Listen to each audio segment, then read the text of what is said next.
Bonjour à tous, merci de vous joindre à nous dans ce nouveau numéro de Santé Mag, le dernier du mois sacré du Ramadan et au cours duquel nous allons justement évaluer l'impact de ce jeûne sur votre santé, l'impact surtout d'une alimentation très riche en sucre et en gras que vous avez consommé pendant 30 jours. Entre les réunions de famille et les festins de tous les soirs, il faut bien l'avouer, vous avez mangé n'importe comment, sans oublier le rythme alimentaire qui a bien changé. C'est délicat de reprendre en finalité une alimentation normale après un mois de jeûne sans ressentir de gêne. Avec nos invités, nous tenterons justement de vous indiquer comment passer à une alimentation diurne en sérénité après un mois d'alimentation nocturne. Et nous recevons ce soir avec nous pour vous expliquer tout cela justement. Alors professeur Sokel Fouzia, vous êtes spécialiste en diabétologie. Bonjour. Bonjour. Nous recevons également Dr Oumnia Linda, vous êtes nutritionniste, vous êtes également médecin spécialiste en médecine esthétique. Bonjour. Bonjour. Merci bonsoir. à vous d'avoir accepté notre invitation.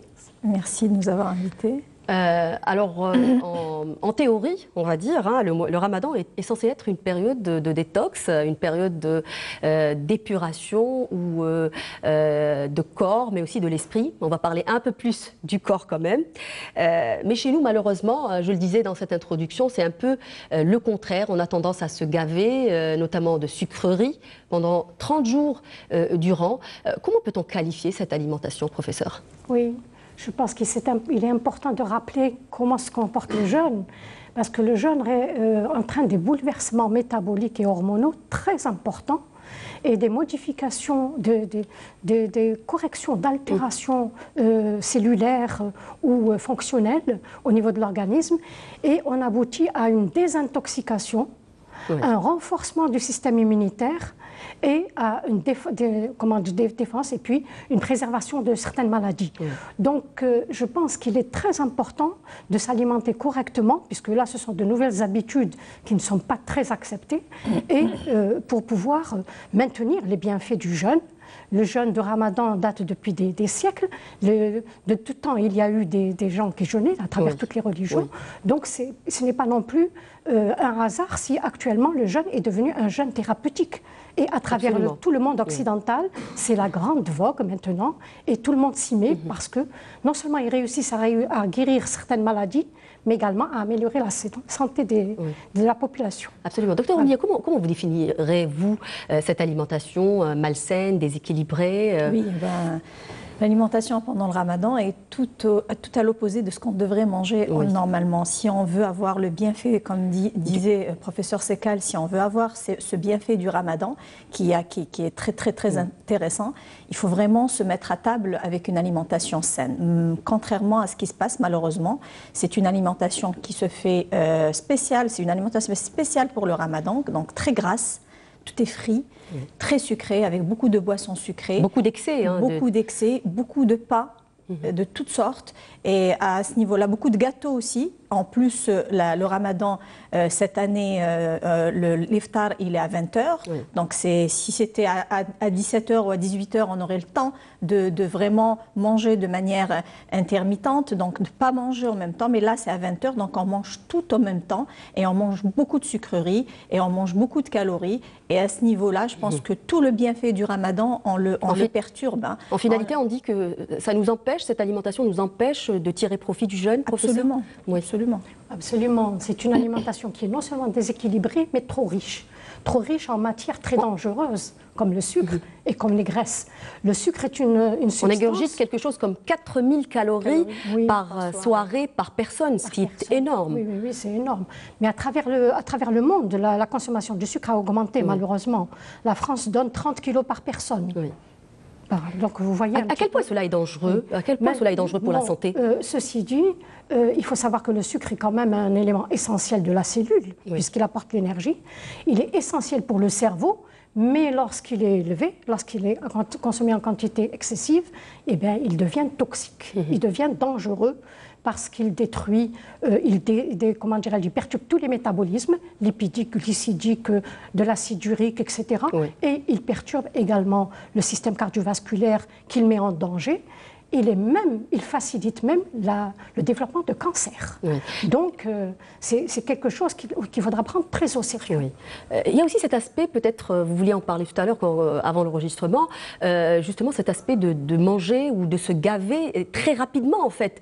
C'est le fait d'ingurgiter toute cette quantité d'alimentation en un temps très court qui est grave. Exactement. Ce qui est oui, c'est une entité quand même à prendre en considération, c'est la tachyphagie. Oui. Donc, cette tachyphagie qui est le principe de manger vite. Donc, lorsqu'on mange vite, on est à une hormone, l'hormone, la leptine, l'hormone de la satiété qui est sécrétée au niveau du cerveau, qui n'est pas sécrétée lorsqu'on mange vite, donc qui est sécrétée un peu plus tard. Donc, ce qui fait que la personne mangera plus qu'une personne qui mange lentement. C'est pour ça que c'est très important. Non seulement on mange mal, donc gras et sucré, et en plus on mange vite. Donc tous les paramètres pour une perturbation métabolique extrême. Et surtout, comme on disait aussi, c'est 30 jours. C'est pas une soirée, c'est pas 2 soirées, c'est 30 jours. Donc on va prendre une alimentation déséquilibrée pendant 30 jours. Donc même si on est une personne saine, on termine à la fin. Si on devait faire tout le monde, ou bien une majorité de personnes, un bilan en pré-Ramadan et un bilan post-Ramadan, on s'en rendra compte des dégâts que malheureusement, au lieu que ça fasse des effets positifs, c'est des effets complètement négatifs par rapport à une alimentation culturelle qui sévit pendant. On va voir ça plus concrètement, justement, si vous voulez bien. On va voir un reportage qui revient sur cette alimentation très riche que nous avons tendance à consommer pendant le mois du Ramadan. C'est un reportage signé Falida Ben Muslem. Regardez. À la rupture du jeûne, le décor est partout le même. Des tables bien garnies, très riches en sucre, bien sûr nécessaires pour notre organisme, mais qui peut aussi s'avérer néfaste pour notre santé. Il y a les sucres rapides, c'est de ça qu'on va parler. En fait, les excès portent surtout là-dessus. Et il y a les sucres lents. Les sucres rapides, c'est le sucre blanc, c'est le poison blanc, tel qu'il est appelé maintenant, puisque on le considère maintenant comme une véritable addiction. C'est vraiment une grosse pathologie, à l'origine de facteurs de risque comme le tabac, comme l'alcool, etc. Alors, ce sucre peut engendrer plusieurs pathologies, notamment donc, le surpoids, qui mène également vers l'obésité et qui mène également vers le diabète. Et ce sont effectivement les grosses pathologies liées au sucre. Des plats et des mets délicieux et sucrés, des gourmandises, du café, du thé et la liste se prolonge pour qu'en fin de soirée, nous voilà bourrés en sucre, défavorable pour notre équilibre nutritionnel. Qu'est-ce qui se passe chez un individu normal qui a jeûné toute une journée et qui va rompre le jeûne en général par une sucrerie? Zlabia, les dattes. Donc immédiatement le sujet ingère ça, il y a une décharge d'insuline qui est massive parce qu'il y a une arrivée de sucre massive et ça peut engendrer des troubles, des hypoglycémies. C'est que cet excès de sucre va entraîner également des troubles digestifs. On va avoir très souvent une colopathie, une diarrhée qu'on appelle une diarrhée osmotique qui est due à cet excès de sucre. Donc voilà, on déguste ce qui peut se passer. Et puis ensuite, sur tout un mois, il y a certainement des répercussions. Donc très souvent, on prend du poids. C'est souvent à cette occasion qu'on découvre des diabètes. Et quand on fait des bilans, on le voit très bien, nous, à nos consultations, souvent, comme je vous disais, des glycémies limites, mais également des hypertriglycéridémies, qui est une graisse qui est fabriquée à partir du sucre. Il est donc important de penser à son hygiène alimentaire pendant le carême.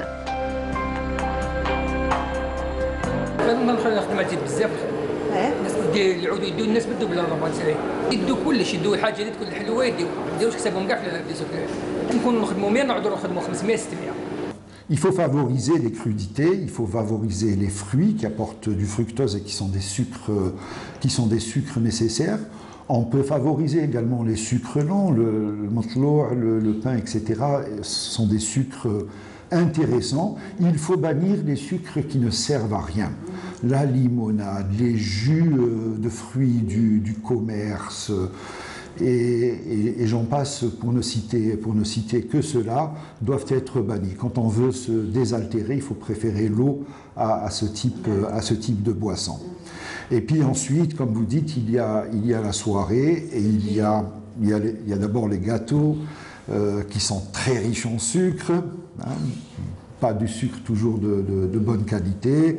Il y a le thé qui peut être très sucré. Enfin, il faut essayer de chasser le thé au maximum, le sucre au maximum.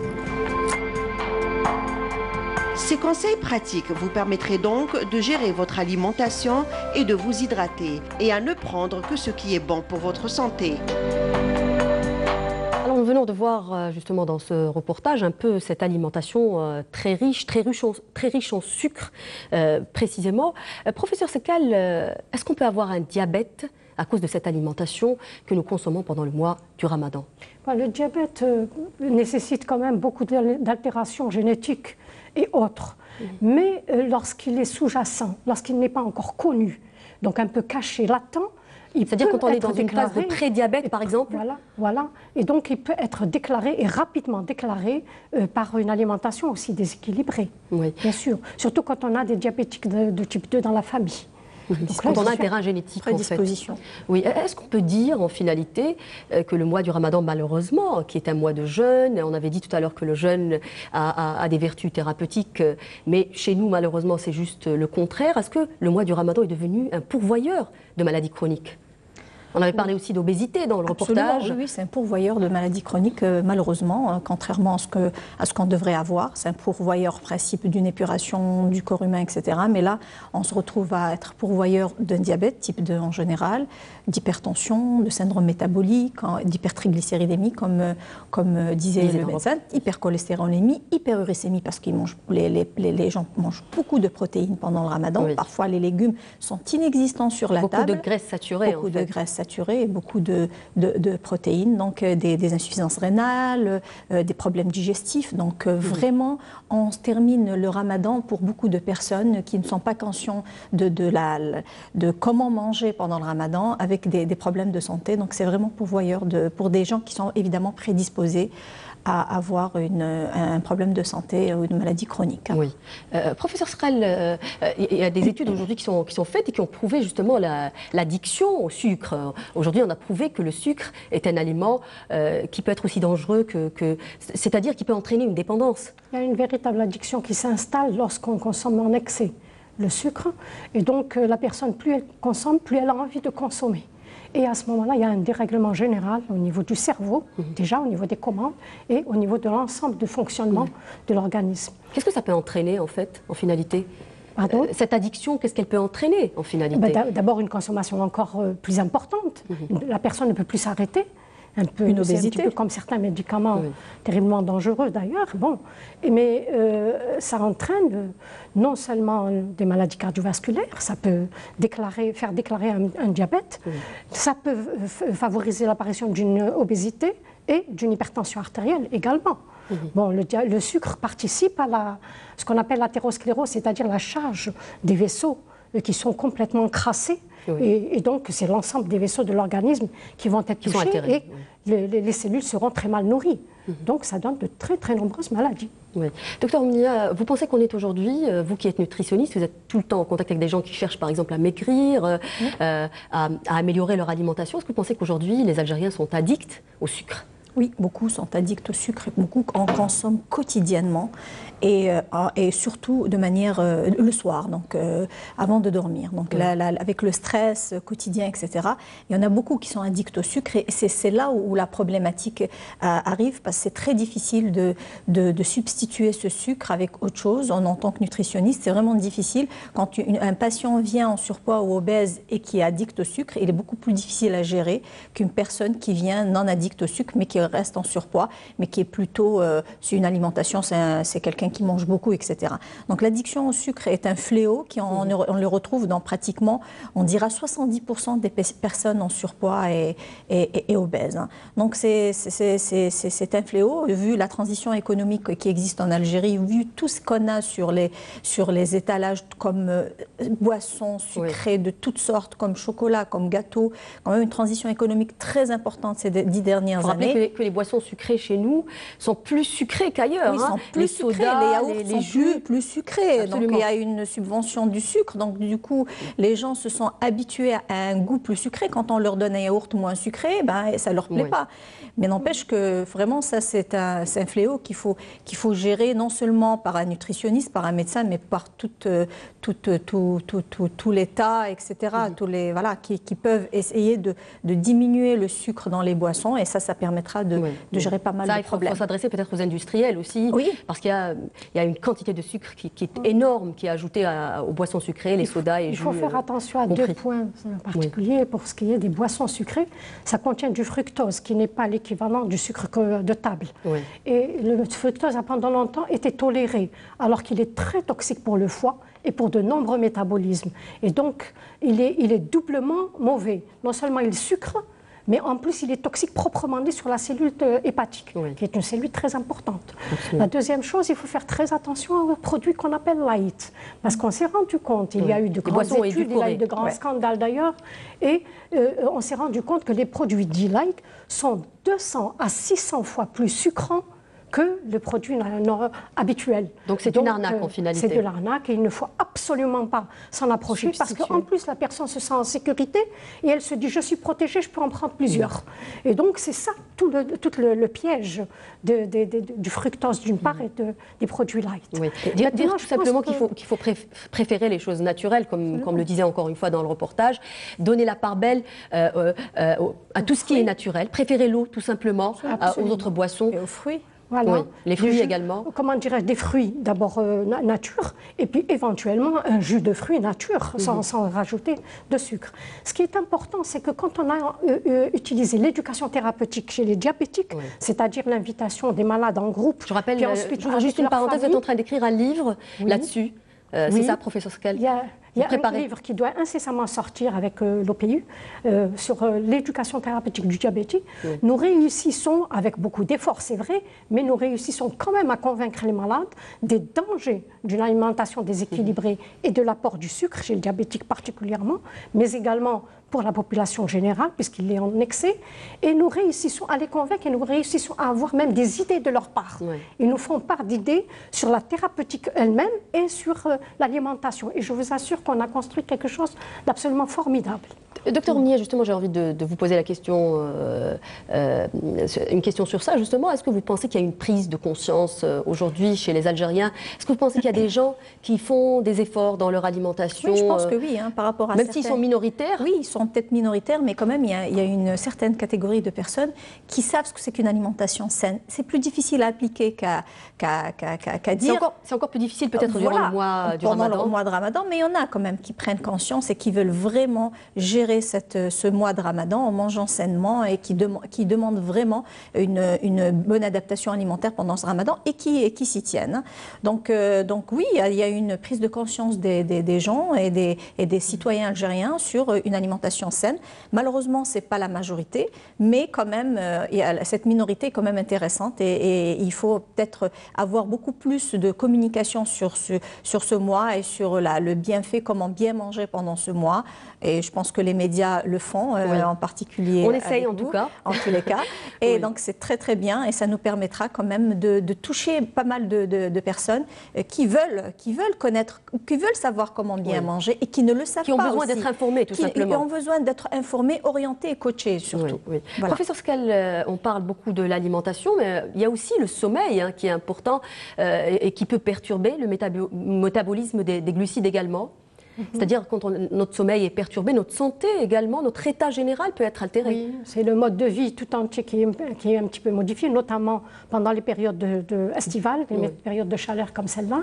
Et donc, évidemment, c'est un sommeil abrégé, un sommeil fractionné, et souvent, il n'est pas réparateur.